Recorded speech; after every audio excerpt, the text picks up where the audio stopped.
Attorney Ellsworth Johnson and his client are demanding answers from Financial Secretary Simon Wilson after they claim he's been unresponsive to questions surrounding the sale of his client's boat.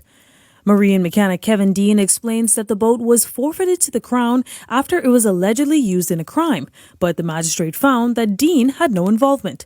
It was then things started to go downhill. I was able by your lordship to be able to get the boat back within 6 months, right? I went through the process of trying to retain the boat back and was denied by the Ministry of Finance in terms of me sending them a letter. Dean goes on to say he had his boat for over 14 years and claims that the financial secretary quoted him a price for the boat that, in his view, was extreme. I spoke with Simon Wilson and he told me to present a letter to him, and on presenting the letter to him, he counteracted me with another letter of a very high amount more than the boat had valued. And in seeing the letter that he counteracted me with, I presented him a letter.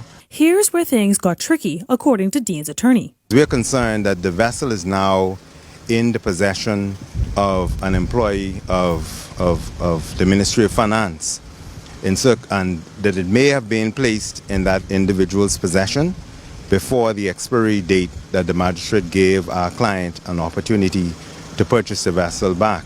Attorney Johnson asserts many questions remain unanswered. Is the vessel still available for sale or purchased by our client? If not, was the vessel sold by way of a public offering? Two, what was the cost of the vessel and to whom the vessel was sold to?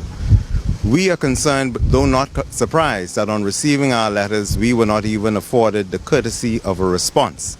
Since then, Mechanic Dean claims that Wilson had not responded to the pricing of the boat.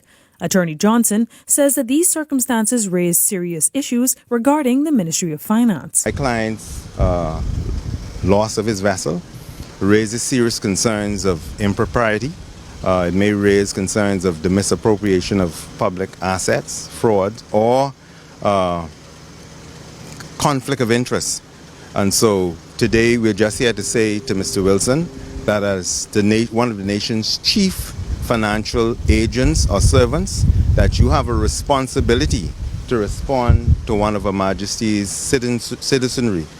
Attempts to reach Financial Secretary Simon Wilson were unsuccessful up to news time. Tyler Simonet, Eyewitness News.